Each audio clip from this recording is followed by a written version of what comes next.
कहानी जीवन का सत्य। धनवान सेठ की कहानी क्यों पढ़ें?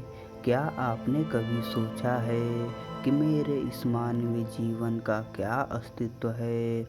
मेरे लिए इस मानव जीवन जो कि ईश्वर की अनमोल देन है, उसकी क्या महत्वता है?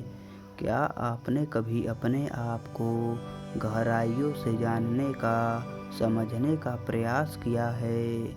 मानवीय तौर पर कहा जाए तो हम इस जीवन को सिर्फ अपनी ज़रूरतों को पूरा करते करते ही व्यतीत कर देते हैं।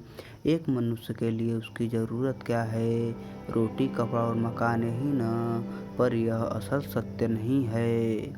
हर मनुष्य का जन्म इस धरती पर एक विशेष कारण से होता है, जिसे हम धीरे धीरे समय के साथ समझते चले जाते हैं। कई लोग अपने इस मानवीय जीवन के सत्य को समझ ही नहीं पाते, क्योंकि वे हमेशा नकारात्मक सोच ही रखते हैं। यही अंतर है नकारात्मक और सकारात्मक सोच में। जहाँ नकारात्मक सोच हमारे लिए समस्याएं पैदा करती है, वही सकारात्मक सोच हमारे लिए नए अवसर लाती है। आइए हम जीवन के इस सत्य को एक कहानी के द्वारा समझने की कोशिश करते हैं। धनवान सेठ की कहानी। एक गांव में एक बहुत बड़ा धनवान व्यक्ति रहता था। लोग उसे सेठ धनी राम कहते थे। उस सेठ के पास प्रचुर मात्रा में धन संपत्ति थी, जिसके कारण उसके सगे संबंधी, रिश्तेदार, भाई बहन हमेशा उसे घेरे रहते थे। वे उन्हीं के राग अलापते रहते थे। सेठ भी उन सभी लोगों की काफ़ी मदद करता था। तभी अचानक कुछ समय बाद सेठ को भयंकर रोग लग गया। इस भयंकर बीमारी का सेठ ने बहुत उपचार करवाया, लेकिन इसका इलाज नहीं हो सका। आखिरकार सेठ की मृत्यु हो गई। यमदूत उस सेठ को अपने साथ ले जाने के लिए आ गए। जैसे ही यमदूत सेठ को ले जाने लगे, तभी सेठ थोड़ी दूर जाकर यमदूतों से प्रार्थना करने लगे कि मुझे थोड़ा सा समय दे दो, मैं लौटकर तुरंत आता हूँ। दूतों ने उसे अनुमति दे दी।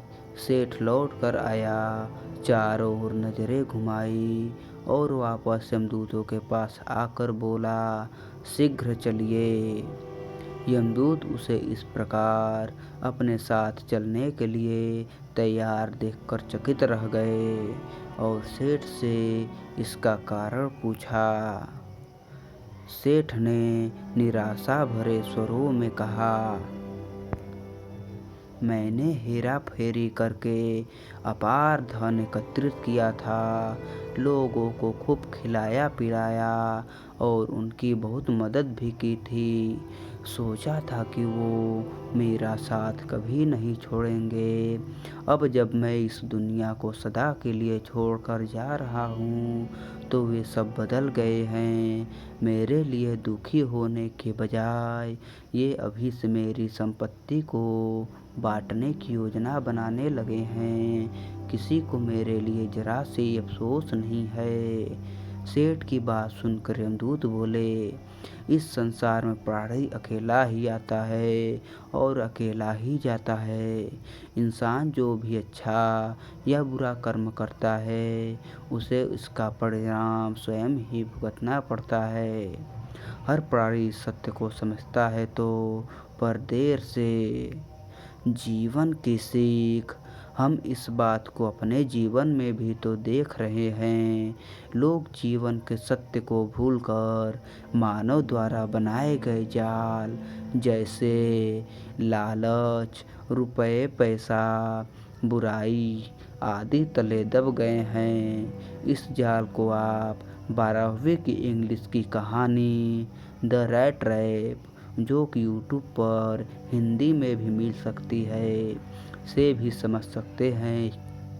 आप जो भोजन ग्रहण करते हैं वह पेट में 4 घंटे रहता है, जो वस्त्र पहनते हैं वह 4 महीने रहता है, लेकिन जो ज्ञान आप हासिल करते हैं वह आपके अंतिम सांस तक रहता है और संस्कार बनकर आपकी अगली पीढ़ी तक पहुंचता है।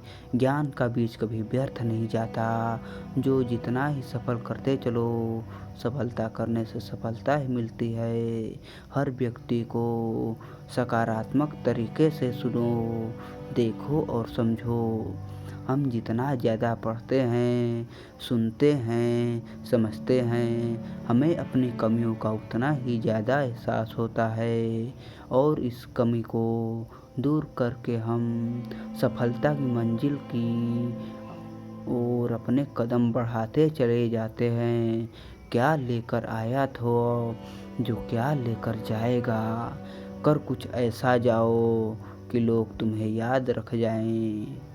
आपको बस यह करना है, पहला, कोशिश करो कि गलत काम नहीं करना। दूसरा, किसी चीज़ को लेकर ज़्यादा लालची नहीं होना है। तीसरा, लाइफ को एंजॉय करते चलो। चौथा, अपने सुझाव और सवाल मुझे कमेंट करके बताइए, क्योंकि नई नई प्रेरक बातें आपसे ही साझा करने की प्रेरणा मुझे आपसे ही मिलती है। बस आपके एक शेयर ऑन व्हाट्सएप करने से। धन्यवाद। आपको कहानी अच्छी लगी तो लाइक करें।